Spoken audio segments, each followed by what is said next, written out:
आज कई आधुनिक वैज्ञानिक तर्क दे रहे हैं कि मानव मस्तिष्क एक ही समय में दो काम करने में सक्षम नहीं है। मैं इसका जीता जागता उदाहरण हूं कि वो सब गलत है।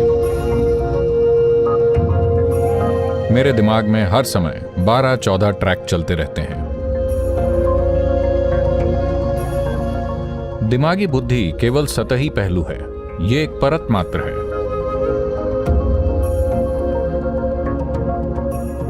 उस विशाल बुद्धिमत्ता की जो हमें वो बनाती है जो हम हैं।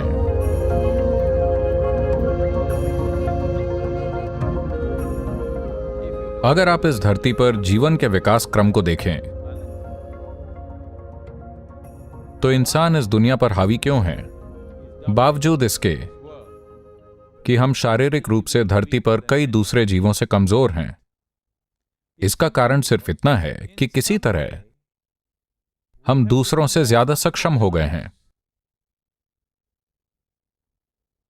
लेकिन मनुष्य होने की ये क्षमता बहुत कम हो जाती है जब इसके बीच कोई स्पष्ट अंतर नहीं रह जाता कि क्या याददाश्त है और क्या कल्पना, क्या सोना है और क्या जागना। एक व्यक्ति के मन में ग्रहणशीलता के 5 प्रमुख केंद्र होते हैं। ये हैं याददाश्त के केंद्र, कल्पना के केंद्र, सही बोध के केंद्र, विकृति के केंद्र और नींद के केंद्र।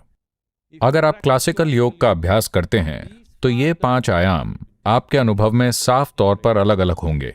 अगर ये अलग नहीं है तो आपके साथ होता यह है कि जब आप कुछ याद करना चाहते हैं तो आपकी कल्पना आपकी याददाश्त के साथ खिलवाड़ करती है।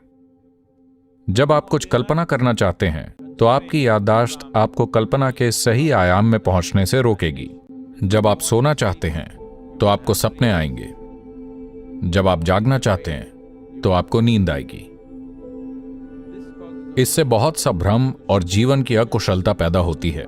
मैं आपके पेशे या ऑफिस या किसी और जगह में कुशलता की बात नहीं कर रहा।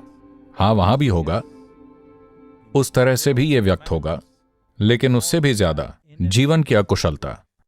जब मैं जीवन की अकुशलता कहता हूं तो यह जीवन उस उत्साह और उल्लास और खोज करने की चाह नहीं रखेगा जिसमें यह सक्षम है कि यह अपने भीतर कई आयामों की खोज कर सकता है।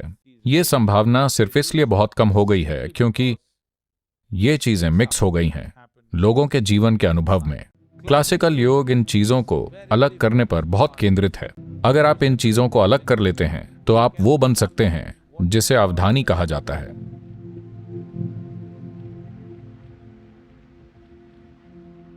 प्राचीन समय में ऐसे बहुत से लोग थे, आज कुछ ही हैं। उनमें से कुछ को अष्टावधानी कहा जाता है, जिसका मतलब है कि उनके पास 8 प्रकार की क्षमताएं हैं, यानी एक ही समय पर उसी पल में वो 8 अलग अलग काम कर सकते हैं।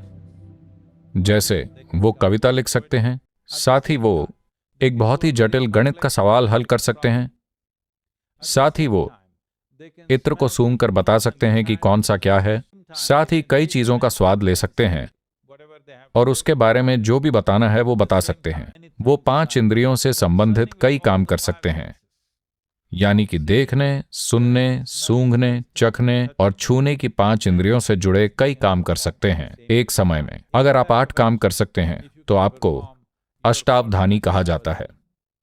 अगर आप 10 तरह के काम कर सकते हैं तो आपको दशावधानी कहा जाता है। अगर आप 100 तरह के काम कर सकते हैं तो आपको शतावधानी कहा जाता है। अगर आप 1000 तरह के काम कर सकते हैं तो आपको सहस्त्रावधानी कहा जाता है। सहस्त्रावधानी बहुत बहुत दुर्लभ रहे हैं। लोग कहते हैं कि अगस्त्य मुनि सहस्त्रावधानी थे। इसका मतलब है कि वो एक ही समय में 1008 काम कर सकते थे।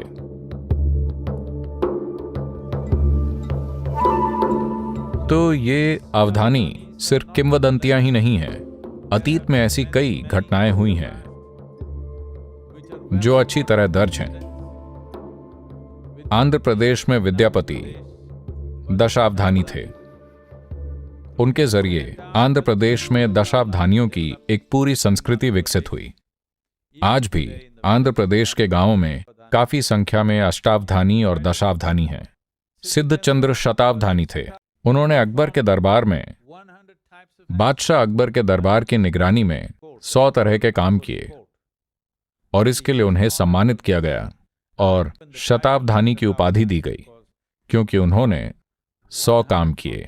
और आधुनिक समय में भी ऐसे लोग हुए हैं जो एक समय में 100 अलग अलग काम कर सकते थे। जैसे रविचंद्र बाई, एक गुजराती जैन जो शतावधानी थे। तिरुक्कुरल रामकन्नागा सुब्रमण्यम षोडशावधानी थे।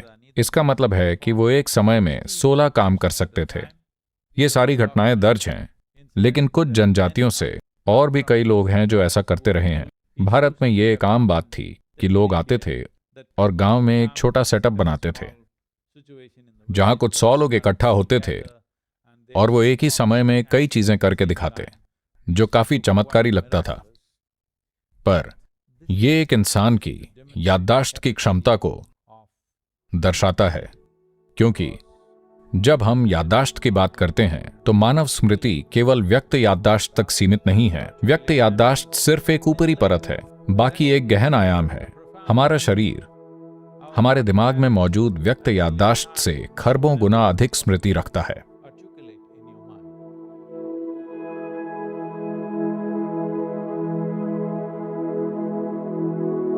आज दुर्भाग्य से कई आधुनिक वैज्ञानिक ये तर्क दे रहे हैं कि मानव मस्तिष्क एक ही समय में 2 काम करने में सक्षम नहीं है। आप उसे तभी सबसे अच्छे से कर सकते हैं जब आप एक समय में एक काम करें। I am a living example that they're all wrong.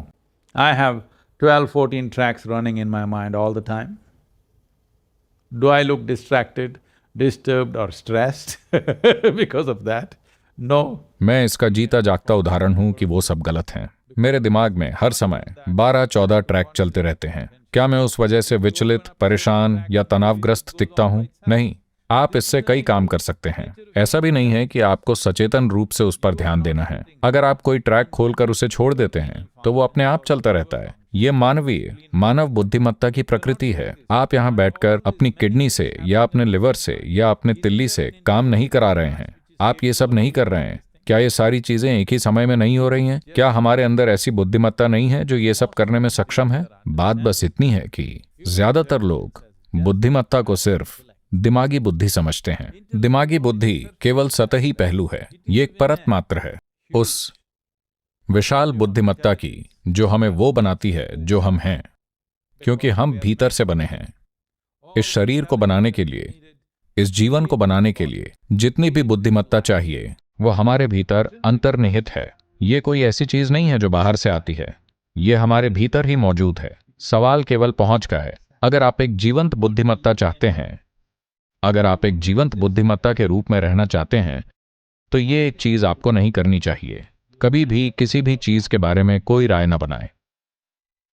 मतलब कि आप हमेशा एक सक्रिय बुद्धिमत्ता हैं। आप हर चीज को वैसे देख रहे हैं जैसी वो है। राय बनाने का मतलब है कि आपने अनुभव करने की अपनी क्षमता खो दी है। आपने पक्की राय बना रखी है या अतीत की छाप उसे खत्म कर रही है जो अभी इस समय की वास्तविकता है। राय का मतलब यही है। लेकिन दुर्भाग्य से हमने ऐसे समाज बना लिए हैं जहां जब तक कि आपकी कोई राय न हो तब तक आपको मूर्ख या बेवकूफ माना जाता है, क्योंकि आपकी कोई राय नहीं है। लेकिन यही सबसे स्मार्ट चीज है जो आप कर सकते हैं। यही सबसे बुद्धिमानी वाला काम है जो आप कर सकते हैं कि आप किसी भी तरह की राय नहीं बनाते। आप हर चीज को वैसे देखने को इच्छुक हैं जैसी वो है।